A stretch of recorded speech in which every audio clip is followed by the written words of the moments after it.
This isn't a fairy tale about a princess. It's a real-life story about a queen who everyone thought was a pawn. Roman Foster was a king in the concrete jungle of New York City, a man who saw his wife Hallie as nothing more than a beautiful decoration. At the most important night of his career, the annual Metropolitan Legacy Gala, he stood in front of his rivals, his partners, and the press, and he publicly mocked her. He called her small. He called her a hobbyist. What he didn't know was that while he was laughing, Hallie was preparing to take the throne. Because in the world of old money and new power, the quietest person in the room is often the most dangerous. The penthouse at 740 Park Avenue wasn't a home. It was a statement.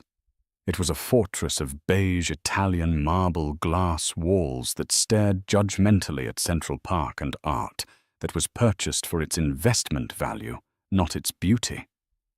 This was Roman Foster's world, and Hallie Foster just lived in it.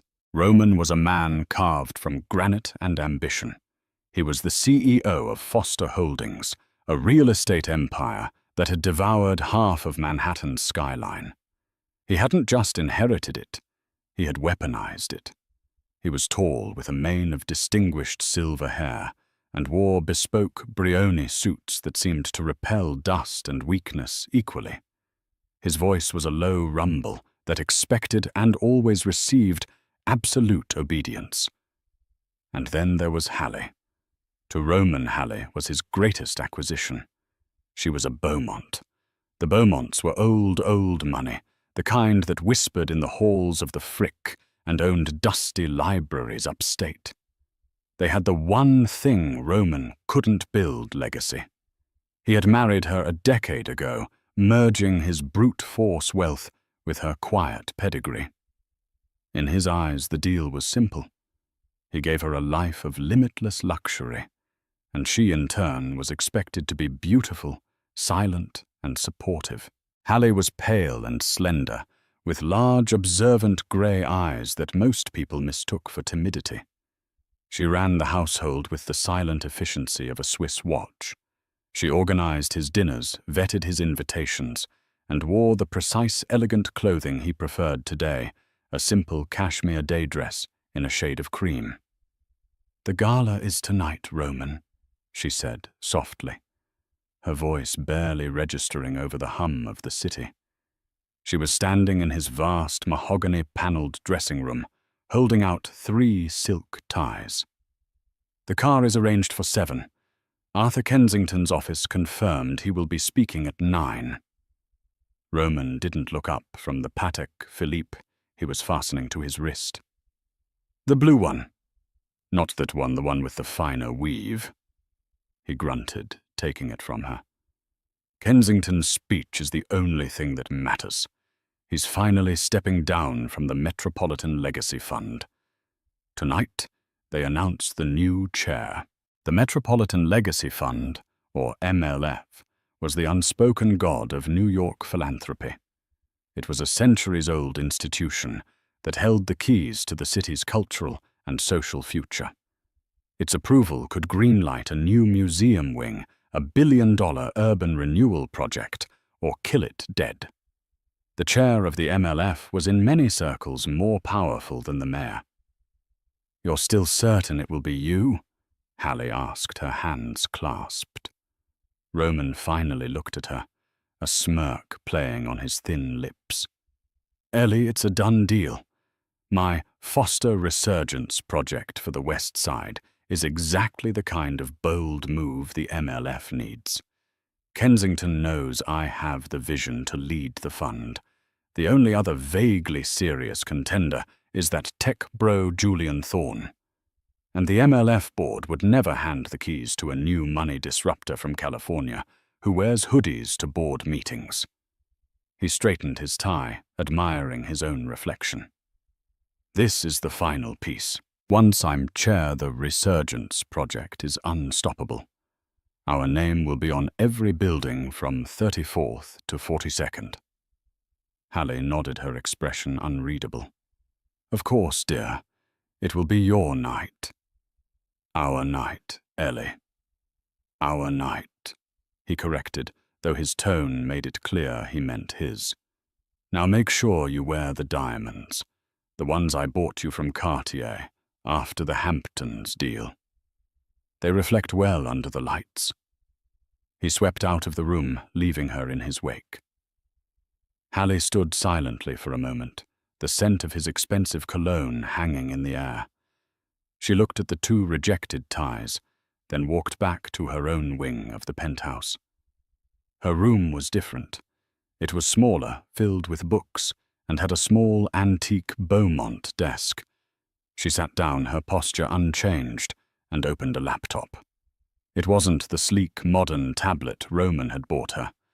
This one was older, encrypted, and password-protected, with a 24-character alphanumeric key. She logged in. The screen wasn't filled with party plans or fashion sites. It was a complex dashboard of financial portfolios, legal documents, and encrypted message chains. For the last 10 years, Hallie had been the sole trustee of what was left of her family's legacy, the Beaumont Trust. When her father died, the trust was almost insolvent, bled dry by bad investments. Roman had glanced at its books, once dismissed it as pocket money, and told her to let his accountants handle the charity write-offs. He never looked again. He never knew that Hallie, the quiet wife he mistook for a doll, had inherited her grandfather's mind, a mind for numbers and strategy. While Roman was building towers of glass, Hallie was quietly, meticulously rebuilding a foundation of stone. She'd spent a decade in the hobby Roman so despised. She'd sat on small, unglamorous committees for libraries in the Bronx and art programs in Queens. But she wasn't just planning flower arrangements. She was learning. She was networking. She was identifying cracks in the city's philanthropic armor. She made small, brilliant, anonymous investments. She learned the real language of power, not the loud roars of men like Roman, but the silent binding signature on a contract. The Beaumont Trust, once a relic, was now a silent powerhouse. Its assets had grown 2,000%, and no one, least of all her husband, had any idea. She opened a secure email from the MLF's legal counsel. It was a simple confirmation. Subject agenda, point 4.b, all terms accepted. The transition is locked. Hallie closed the laptop. She walked to her wardrobe and looked past the beige, cream, and grey dresses Roman preferred. Far in the back, concealed in a simple black garment bag, was another dress. A custom-made Oscar de la Renta in a shade of deep, possessive emerald green. She checked her watch. 6 p.m.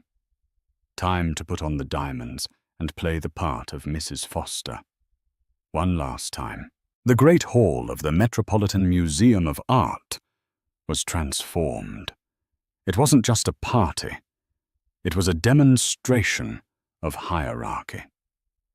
Towering floral arrangements reached toward the vaulted ceilings.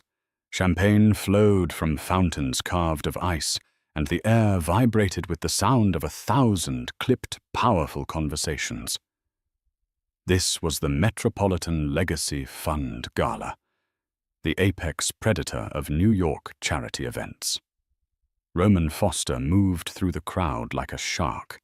Hallie was on his arm, a perfect silent accessory in a shimmering pale gold gown and the requisite Cartier diamonds. Her smile was polite, her gaze distant. Roman was in his element.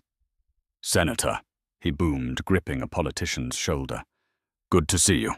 My Resurgence project will be creating 10,000 jobs in your district. 10,000. "Roman, always a pleasure," the senator replied, his eyes already scanning the room for someone more important. "Roman," a sharp voice cut through the murmur. Amelia Vance, The city's most feared society and finance columnist for the Times approached them, her pen poised like a scalpel. "Big night for you. The whispers are deafening. Everyone says you're the heir apparent." Roman gave her his most charming, predatory smile. "Amelia, you know I'm just here to support the fund. We all want what's best for this city." "Of course," she said, her own smile just as sharp. "But your resurgence project is controversial. Many in the preservation community say it's a vanity project that will destroy the West Side's character."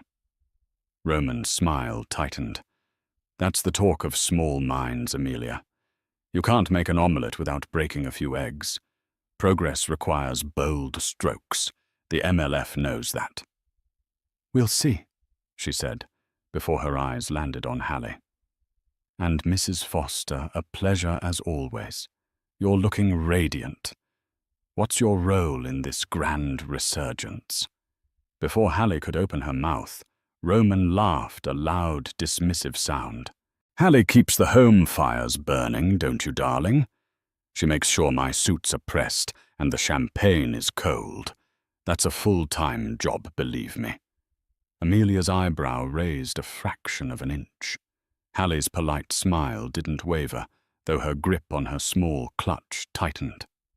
"I mean, she has her own little projects, of course," Roman continued, gesturing vaguely. "The Beaumont Trust. Very noble. I understand the Beaumont Trust has become quite active recently." Amelia pressed, sensing a crack. "Active? Oh, I suppose," Roman said, waving a dismissive hand. "She sits on committees. They debate flower arrangements for library fundraisers. It's wonderful, keeps her busy." He was enjoying this performing for the small crowd that had gathered. He was positioning himself as the serious man of action, and his wife as the charming, frivolous socialite. This was the image. Across the room, a different kind of power entered. Julian Thorne. He was 35, a decade younger than Roman, and had made a dozen fortunes in Silicon Valley. He was now back in his native New York, pouring billions into disruptive tech, and to Roman's disgust, philanthropy. He was wearing a dark, impeccably tailored Tom Ford suit, but no tie. "Roman," Thorne said, his voice smooth and clear. He nodded politely. "Hallie, you look wonderful." There was an immediate, subtle shift in his tone. When he spoke to Roman, it was a challenge. When he spoke to Hallie, it was with a genuine, almost curious respect. "Thorne," Roman replied, his voice dripping with condescension. "Surprised to see you here. I thought your crowd was more digital. Burning Man, isn't it? The MLF is the heart of New York Roman. I'm a New Yorker," Thorne said simply. "I'm just hoping the fund's new leadership has a vision for the next century, not the last one." This was a direct hit at Roman's project, which was all brick-and-mortar arrogance. "Vision," Roman scoffed. "Vision isn't about apps and algorithms, son. It's about steel. It's about concrete. It's about taking a risk and building something permanent." "Permanent can be a synonym for obsolete, Roman," Thorne countered, sipping his champagne. "The future isn't about building on the city. It's about building in it, connecting communities, sustainable green digital infrastructure." "That's cute," Roman said, his face flushing. "You stick to your video games. We'll handle the real world." Julian Thorne's gaze shifted from Roman to Hallie, who had been watching the exchange with the quiet intensity of a chess master. "And you, Hallie?" Thorne asked, ignoring her husband. "What do you think the future of the city is, steel or connection?" Roman tensed, ready to cut her off. But Hallie spoke first. Her voice was quiet, but it sliced through the tension. "I think the future, Mr. Thorne," she said, Meeting his eyes is realizing that the strongest structures aren't made of steel or code. They're built from legacy. The question is simply what kind of legacy one chooses to build. Thorne stared at her for a long beat, his expression one of sudden, profound understanding. A slow smile spread across his face. "Well said, Mrs. Foster. Very well said." Roman, however, was furious. He hated being upstaged. He hated that Thorne had addressed her at all. And he hated the confidence in her tone. He grabbed her elbow, his fingers digging into her arm. "If you'll excuse us," Roman snarled, dragging her away. "My wife and I need to greet the guest of honor." He pulled her toward the dais, where Arthur Kensington, the elderly, snow-haired, outgoing chair, was holding court. Roman was fuming. He saw her exchange with Thorne as a betrayal and embarrassment. "What the hell was that?" he hissed into her ear, his smile still plastered on for the crowd. "I was answering a question," Hallie said, her voice perfectly level. "You don't answer questions, Ellie. You smile. You let me talk. Especially to that punk. You made me look weak, pandering to his nonsense." He asked for my opinion. "Your opinion?"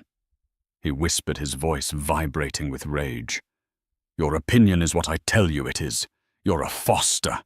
You're my wife. Your only job tonight is to stand there, look beautiful, and not screw this up for me. Do you understand?" Hallie looked at him. Her face was pale, but her eyes were not timid. They were cold. They were the color of the ocean just before a storm. She said nothing. She simply extracted her arm from his grip, smoothed the fabric of her dress, and refastened the smile on her face. Roman took her silence as submission. He was, as usual, catastrophically wrong.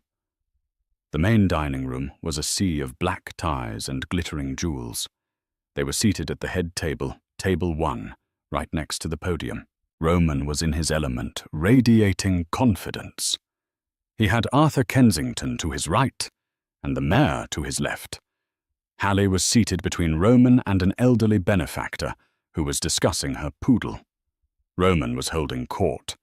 He'd had 3 glasses of champagne before dinner, and 2 glasses of a very expensive Bordeaux with his filet mignon. He was loud, charismatic, and utterly convinced of his own impending victory. The main course plates were cleared. The lights dimmed slightly. Arthur Kensington remained at the table, but the gala's host, a famous news anchor, took the stage to kill time before the main speeches. Amelia Vance, the columnist, materialized at their table, her notepad in hand. This was highly unorthodox during the main dinner, but Amelia Vance played by her own rules. "Roman, a moment," she said, her voice low but projecting. The chatter at the table quieted.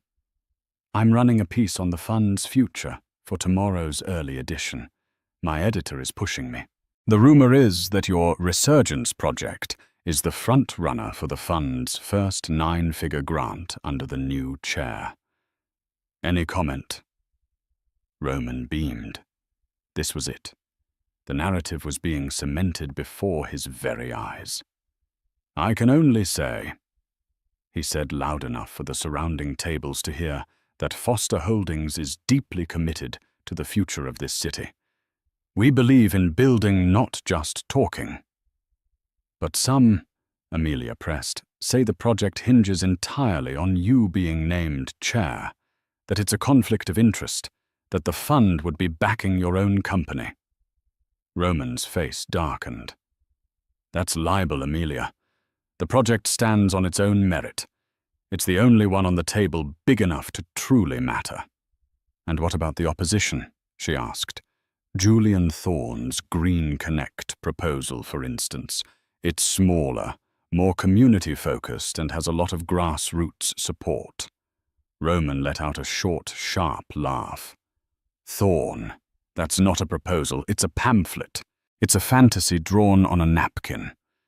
You can't power a city with bike paths and free Wi-Fi, Amelia. You need grit. You need steel.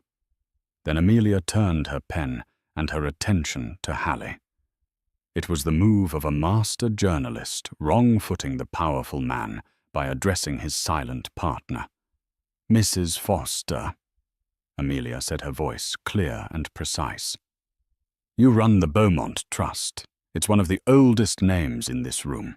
Your trust focuses on community, on the arts, on the very grassroots efforts Mr. Thorne seems to be championing. What is your position on the Resurgence Project? Does the Beaumont Trust support your husband's vision?" The table went utterly silent. The mayor paused his spoon halfway to his dessert. Arthur Kensington turned his head, his ancient, intelligent eyes fixed on Hallie. Roman saw it as an attack, a way to divide him. He saw Hallie in her pale gold dress as a liability. Before Hallie could form a single syllable, Roman threw his head back and laughed. It was a loud, braying, ugly sound. "Hallie," he boomed, sloshing his wine, "you're asking Hallie about a multi-billion-dollar infrastructure project." He turned to his wife, his eyes filled with a drunken, cruel amusement. He patted her hand as if she were a child. "Darling, I don't think Amelia understands. Your trust is... What is it you do again? You fund poetry readings, don't you? And you saved that little community garden in Brooklyn. Wonderful. Very sweet." Hallie's face was a mask of porcelain. She did not move.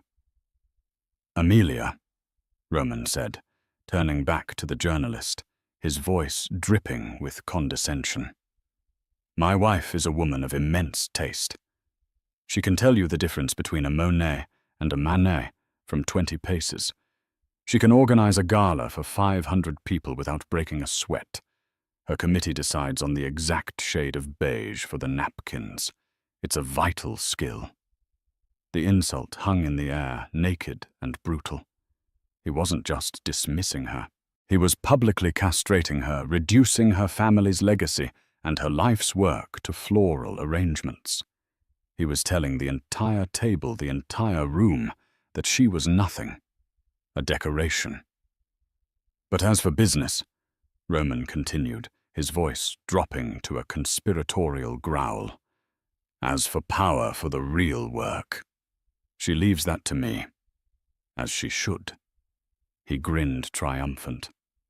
"Her only job," he said, raising his glass in a mock toast to her, "is to look beautiful and hold my drink.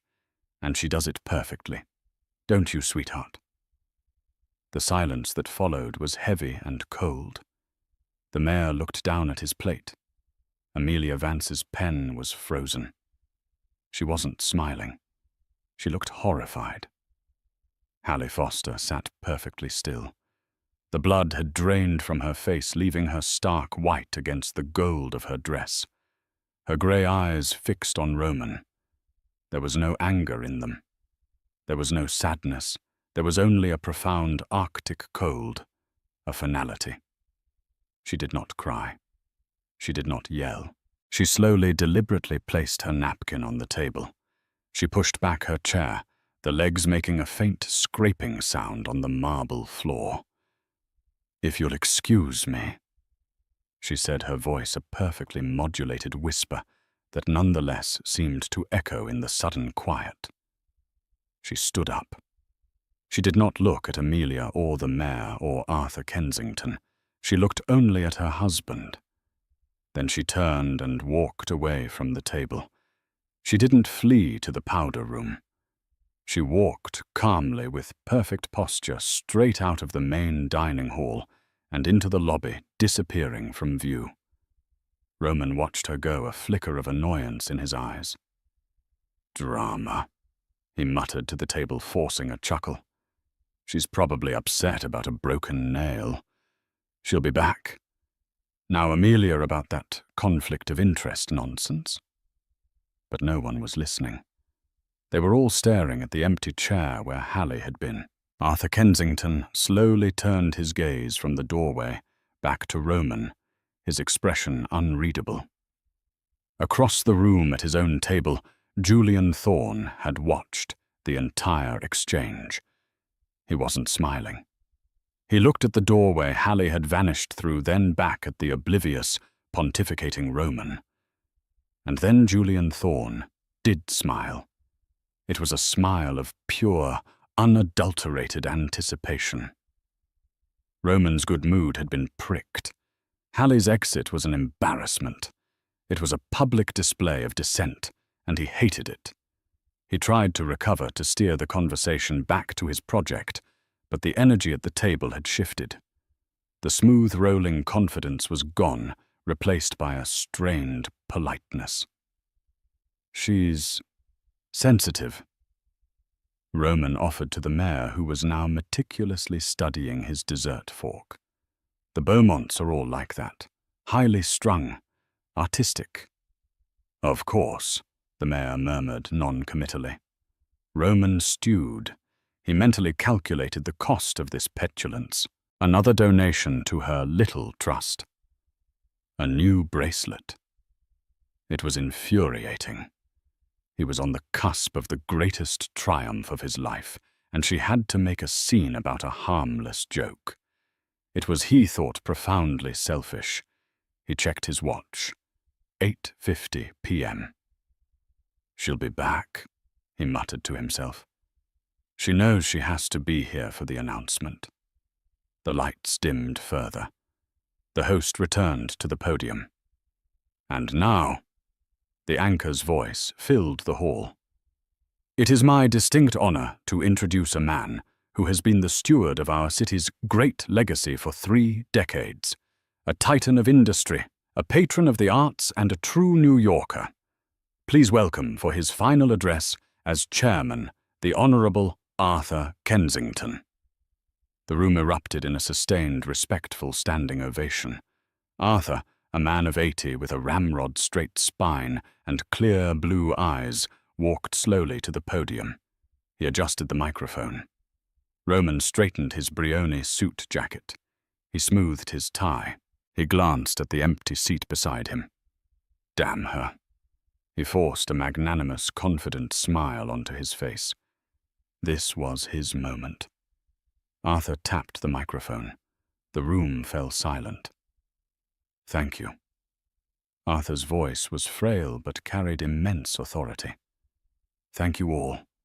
For 30 years I have had the privilege of sitting at the helm of this great institution. The Metropolitan Legacy Fund is more than a collection of assets. It is the conscience of our city." He paused, looking out over the sea of faces. "When I took this position," he continued, "the city was in a different play. We needed to be bold.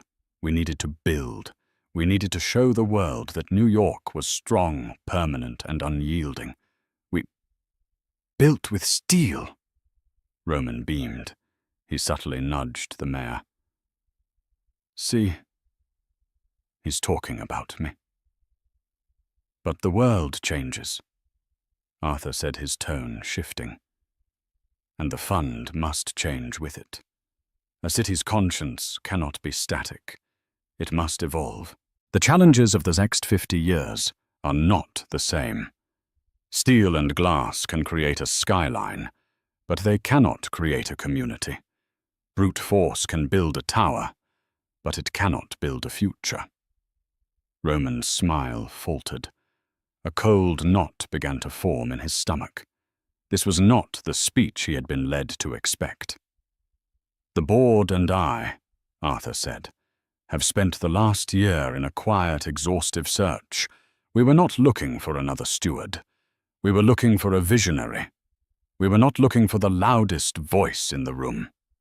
His eyes seemed to flick for just a microsecond toward Roman. "We were looking," Arthur said, "for the smartest. We were looking for someone who understands that true, lasting power is not in the things we build for ourselves, but in the foundations we lay for others. We were looking for someone who doesn't just understand legacy, but who is legacy."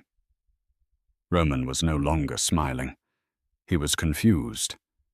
This didn't sound like him.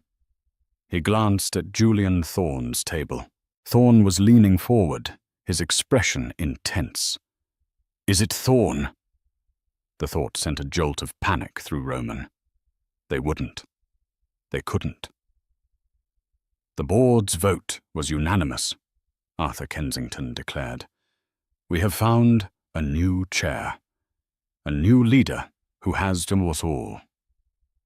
For the past decade been operating in plain sight, turning a near-bankrupt family trust into one of the most agile, powerful, and forward-thinking philanthropic engines in this state." Roman's blood ran cold. A family trust, this individual, Arthur said, a rare, warm smile spreading on his face, has been on a dozen unimportant committees.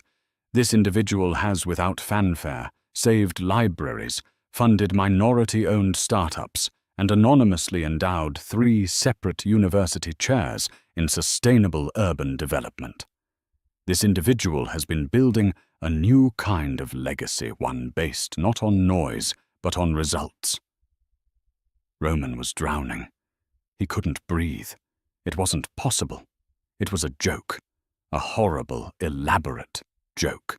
"It is my profound honor," Arthur Kensington said, his voice rising, to pass the gavel of the Metropolitan Legacy Fund to its new chairwoman. Chair. Woman. The entire room held its breath. Roman Foster's world, which had been so solid, so permanent, so made of steel, suddenly fractured. "Please join me in welcoming the new chairwoman of the Metropolitan Legacy Fund, Mrs. Halley, Beaumont, Foster." For a full 3 seconds, the only sound was the hum of the air conditioning. 3 seconds of absolute, stunned silence. Roman Foster did not move. He simply stared, his face a mask of complete, uncomprehending shock. He looked at the empty chair beside him, as if expecting Halley to suddenly materialize, laughing at Arthur's strange joke. Then the applause began. It started at Julian Thorne's table. He was on his feet instantly, his applause loud, genuine and thunderous. Amelia Vance, her notepad forgotten, was also standing, her face a picture of stunned, ecstatic revelation. Then the mayor stood. Then the senator. Within 10 seconds, the entire room was on its feet, a deafening wave of applause directed not at the stage, but at the main entrance to the hall. Roman swiveled in his chair. A single, brilliant white spotlight cut through the darkness, illuminating the grand archway. And there she was. This was not the woman who had left the table. The pale, trembling, humiliated wife in the gold dress was gone. The woman in the spotlight was a queen. She was wearing a gown of deep, luminous emerald green, a custom Oscar de la Renta. It was cut with an architectural precision, severe and breathtaking. It had long sleeves, a high neck, and a bodice that was as structured as armor. Her pale skin and dark hair, now upswept in a severe, elegant chignon, were a stark contrast. The Cartier diamonds were gone. In their place was a single staggering piece, the Beaumont parure, a waterfall of emeralds and diamonds that had not been seen in public for 50 years. She was not wearing a literal crown. She didn't need one. She walked into the room, not with the hesitant, sideways glance of a socialite, but with the measured, unhurried pace of a predator who owns the territory. Her face was calm, her grey eyes sweeping the room, acknowledging the applause with a slight, gracious nod. She did not look at Table 1. She did not look at her husband. She walked directly to the stage, shook Arthur Kensington's hand, and accepted the light, symbolic gavel he offered her. She turned to the audience standing at the podium, where Arthur had just spoken. The applause slowly died down as people retook their seats, their necks craning, their minds reeling. Roman was still standing frozen by his table. He looked like a statue, a monument to his own obsolete power. Hallie adjusted the microphone. It made a small thump. She waited. "Thank you, Arthur," she said. Her voice was not the whisper he was used to. It was clear, crisp, and amplified, ringing with a musical authority that filled every corner of the vast hall.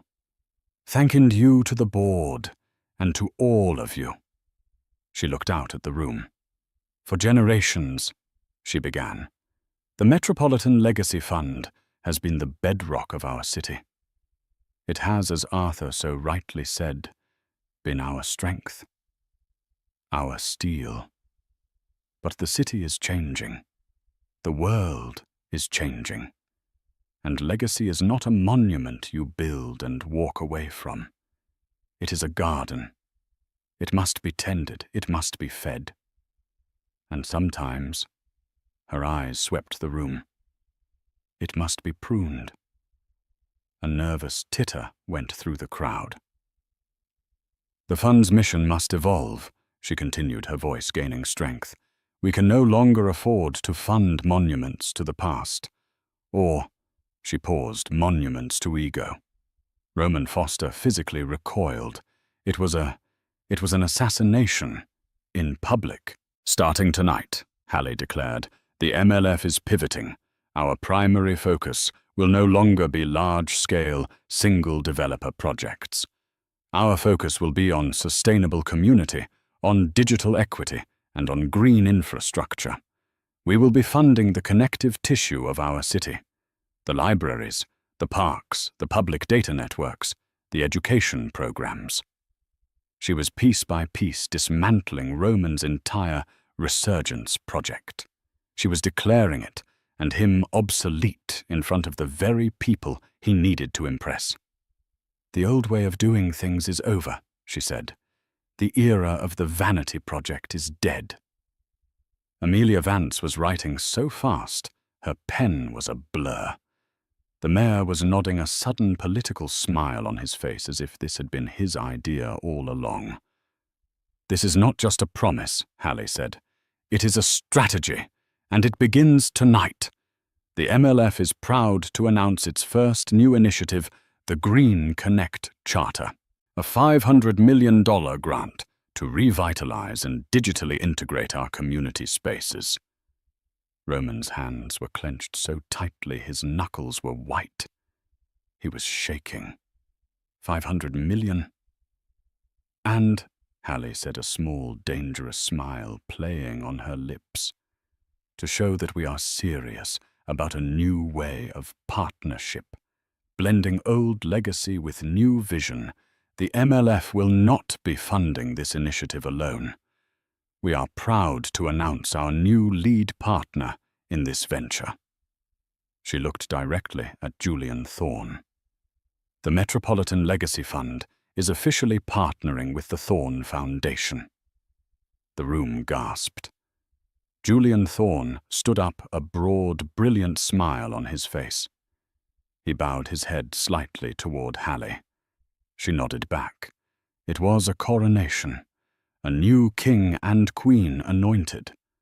Roman Foster finally collapsed into his chair. He wasn't just beaten. He was annihilated. He was a ghost at his own funeral. Hallie's eyes finally moved to table 1. They swept past the mayor, past the empty plates, and landed on her husband. She looked at the broken, sputtering, white-faced man who an hour ago had told her to hold his drink. "True legacy," she said, her voice dropping, but her message clear, "is not about the name you build on a tower. It's about the one you build on a foundation. The MLF is now committed to building that foundation for all of New York. Thank you." She stepped back from the podium as a new, more stunned, more frenetic round of applause engulfed her. She had not just walked in wearing the crown. She had melted his down and forged it into her own. The rest of the gala was a blur for Roman. He was a non-entity. People who had been slapping his back an hour before now gave him wide, pitying berths. He was radioactive. He watched as if from a great distance as a crowd formed around Hallie. Julian Thorne was at her side. The mayor was laughing his arm around her shoulder. Amelia Vance was trying to get a quote. Hallie was radiant. She was not the cold queen from the stage. She was now a warm, engaging, and terrifyingly competent leader.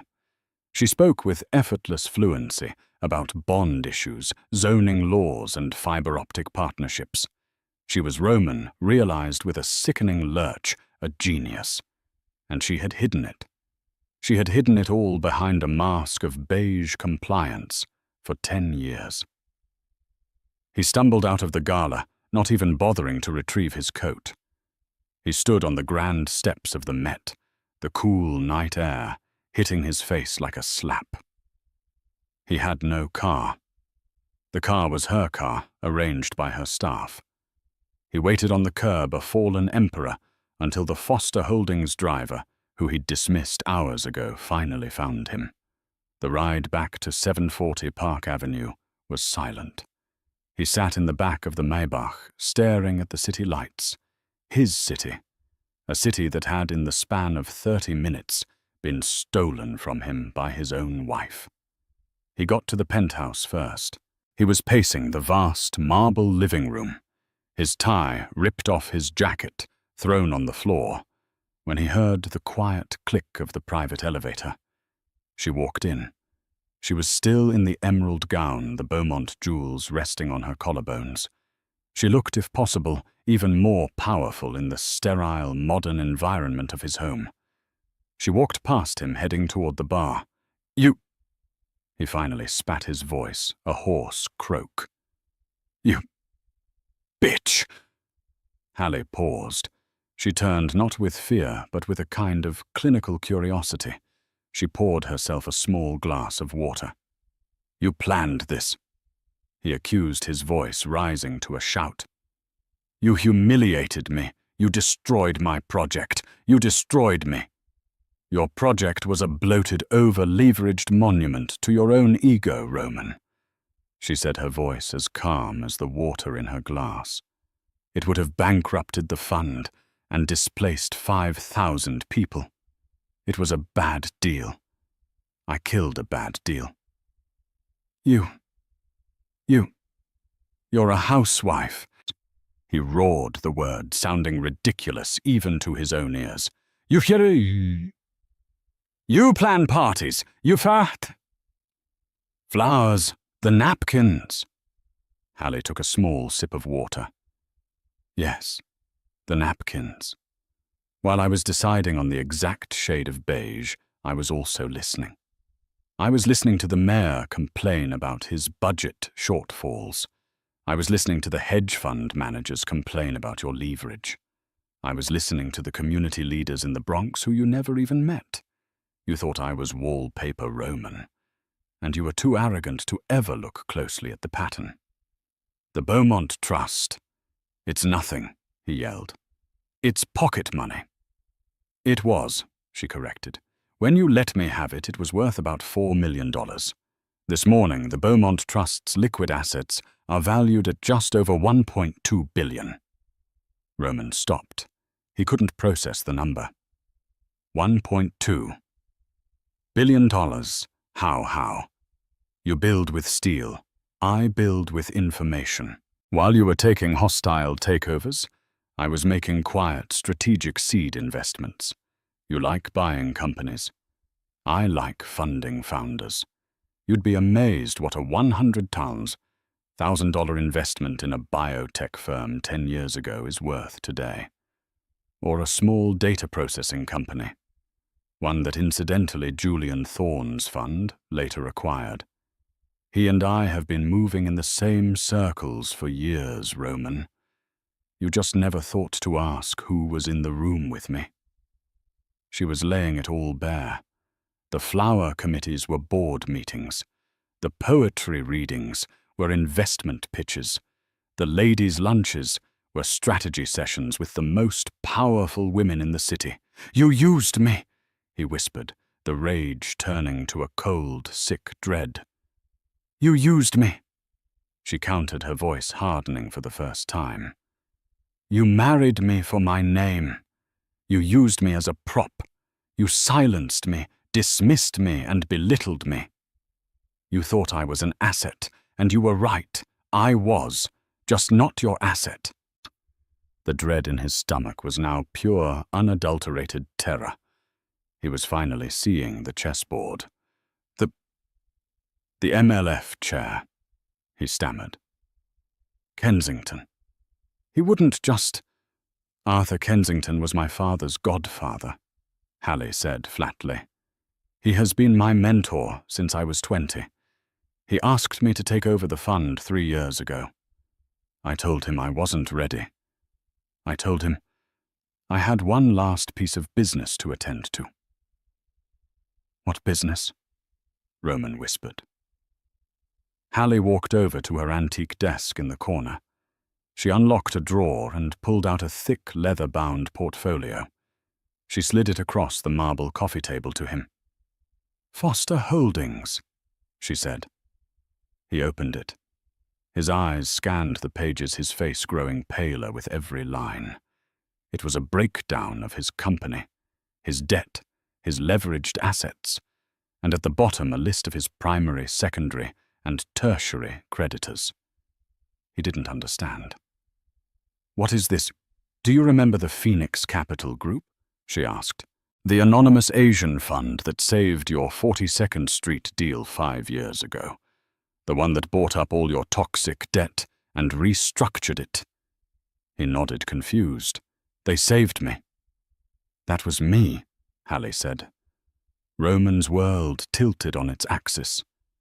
"It was the Beaumont Trust's first major acquisition," she explained. "You were over-leveraged. You were about to lose everything. I couldn't have that. I needed you to stay on top. I needed you to keep building, to keep borrowing, to keep expanding, to keep digging your own grave. I've been your primary creditor for 5 years, Roman." He looked at her, his mouth open, no sound coming out. He was a fly in a web he had never seen. "You don't just own me," he whispered. "I own this apartment," she said. "I own the car you ride in. I own the Foster Resurgence Project, which I am officially dissolving tomorrow morning at the first MLF board meeting. I own you." She let that hang in the air, the final, brutal, undeniable truth. He had mocked her. He had called her a nobody. And for 5 years she had been his banker, his savior, and his executioner all at once. Roman Foster. The man of granite and ambition finally broke. He didn't just sit. He collapsed onto the cream-colored $1,000 sofa. His body, moments before vibrating with rage, was now utterly slack. He sank his head into his hands, his elbows on his knees. The Brioni suit. His armor felt cheap and heavy like a costume. He was ruined. It wasn't just the money. It wasn't just the chairmanship of the MLF. It was the sheer, suffocating totality of his defeat. It was the realization that his entire life, his entire empire, had been a stage play, directed by the one person he hadn't even considered an actor. He had been playing checkers against a grandmaster, and she had been playing for a decade. The penthouse, his penthouse, was silent. The only sound was the distant, indifferent hum of the city he had meant to conquer. "Why?" he finally asked. His voice was not a roar. It was a dry, hollow croak that was swallowed by the cavernous room. "Why? This all of it? 10 years, Hallie. Why not just leave me?" Hallie was standing by the window, her back to him, looking out over the glittering expanse of Central Park. The emerald of her dress seemed to drink in the city lights. "Leave you, Roman," she said, her voice calm and reflective. "That would have been incomplete. It would have been an emotional act. This was not about emotion. This was about restoration." She turned. Her face was not filled with hatred or even triumph. It was the dispassionate, objective face of a CEO who has just successfully completed a hostile takeover. "You were destroying my family's name," she stated simply. "You didn't just marry me, you consumed my legacy. You took the Beaumont name, a name that meant something in this city, and you turned it into a joke, a society page footnote, the silent, pretty, stupid wife of Roman Foster." She began to walk slowly toward him, her heels clicking with the finality of a gavel on the marble floor. "My grandfather, Robert Beaumont, endowed the public university's engineering school. My mother, Catherine Beaumont, funded the first free women's clinic in this city. They built foundations. They built futures." She stopped, standing over him. "And you," she said, her voice dropping to a whisper of profound contempt. "You had their descendant, me, reduced to a photograph in Vogue, praised for my impeccable taste in napkins." The word hung in the air, vibrating with a decade of suppressed fury. "I didn't do this for revenge, Roman. Revenge is a messy, passionate thing. This," she said, gesturing to the room. "The city to him, this was a correction. I was restoring the Beaumont legacy. And to do that, I had to completely and surgically dismantle the Foster one." He looked up from his hands, his face ashen. The full, horrifying scope of his arrogance was finally crashing down on him. "All those years," he whispered. "All the dinners, the parties. You were listening. You weren't just smiling.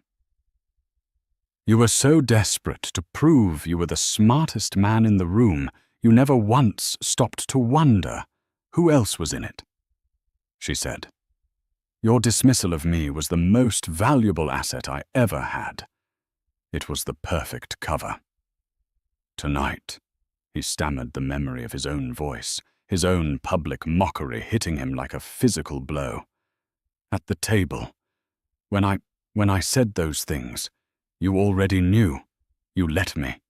You sat there and you let me destroy myself. I let you be you, Roman.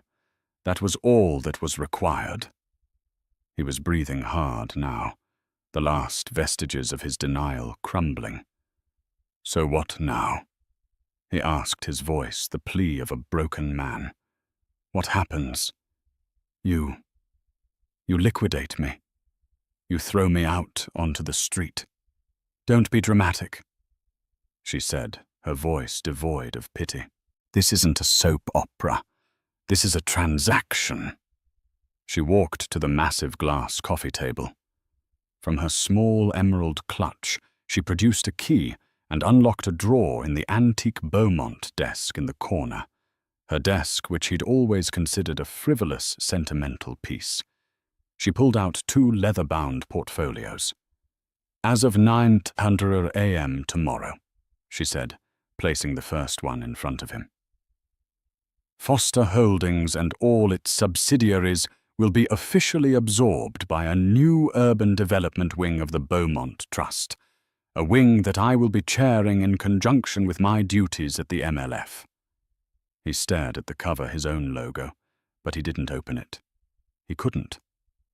"The Foster name will cease to exist in the market," she continued, as if reading a financial report. "The Resurgence project is dead, as I said. Its assets, its debts, will be reallocated. Your services will no longer be required." That phrase, the cold corporate dismissal, hit him harder than any shout. He had been fired from his own life.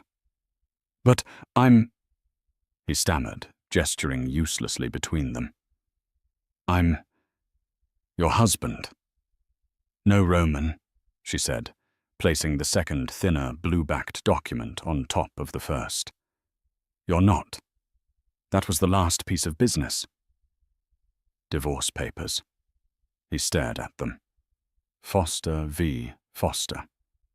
It was the final clean surgical cut. "My lawyer, Mr. Harrison, is waiting in the lobby," she said. "He will be up in 5 minutes to collect your signature. I've already signed." Roman let out a harsh, strangled laugh. "Contest," he croaked. "You expect me to contest on what grounds, with what money?" "Exactly," she said. "You are in no position to. The terms are clean. I am not a cruel woman, Roman, just a thorough one. You will be left with a small stipend-based trust. It's already been funded." She paused. "Enough to maintain your club membership and live comfortably. But you will never build or borrow or matter in this city again. You will be, in effect, a hobbyist." The callback to his own insult was so precise, so devastating it took his breath away. He looked around the vast empty penthouse, the marble, the glass, the art he'd bought. My home. It was never your home, Roman. It was my asset," she corrected him. "The lease has been held by the Beaumont Trust for 5 years, ever since I acquired your debt. You've been my tenant." She gestured to the grand entryway. By the door, a single modest black suitcase stood alone. "Your personal effects have been packed. You'll be staying at the club. Temporarily, of course. Where you go from there is your concern." An entire life, an empire reduced to a piece of carry-on luggage. He picked up the heavy, expensive pen from the table. His hand was shaking, but he opened the file. He found the signature line. The sound of the nib scratching on the thick linen paper was deafening. The death of his world, signed in triplicate. He slid the document back across the table. "You thought of everything," he murmured. It was not a question. "Yes," she said. "I did." She turned and walked toward the private elevator. She had taken off the heavy Beaumont necklace, and she was rubbing the skin on her collarbone, a small, human, tired gesture. The armor was coming off. The job was done. She pressed the call button. The quiet ding of the arriving car echoed in the hall. "Hallie," he said, his voice raw. She paused, her hand on the opening elevator door, but she did not turn around. That joke I made tonight." He stammered, the shame finally fully burning in his throat. "At the table. About you holding my drink." "I remember," she said, her voice quiet. "It was vile. He didn't know what he was trying to say. To apologize, to explain. It was all pointless.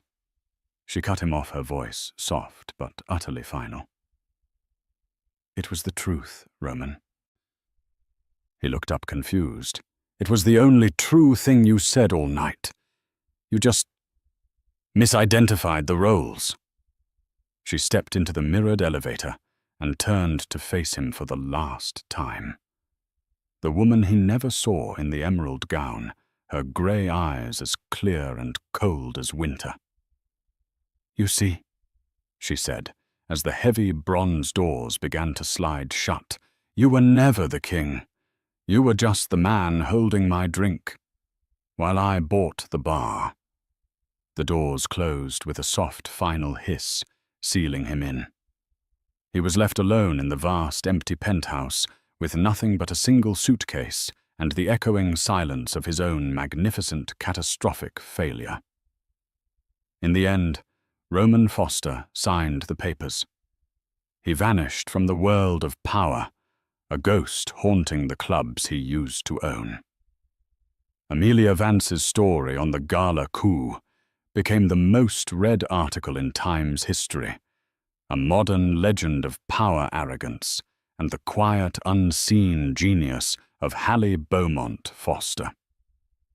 Hallie, of course, thrived as chairwoman of the MLF and head of the Beaumont Trust.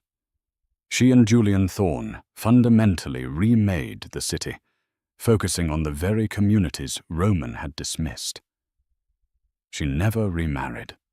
She didn't need to. She was too busy building her own legacy, one of steel, yes, but of a stronger steel, the kind forged in silence, patience, and absolute, unshakable purpose. This story is a powerful reminder that the world often mistakes quietness for weakness. It shows us that true power doesn't need to shout. It doesn't need to mock. It just needs to wait for the perfect moment to act. The crown isn't always given. Sometimes it has to be taken. What did you think of Hallie's decade-long plan? Was it brilliant, or was it cold-blooded? Let us know your thoughts in the comments below. If you loved this story of justice and a fall from grace, please hit that like button, share this video with someone who needs to see it, and most importantly, subscribe to our channel. We have so many more real-life dramas and incredible stories to share with you. Don't miss a single one.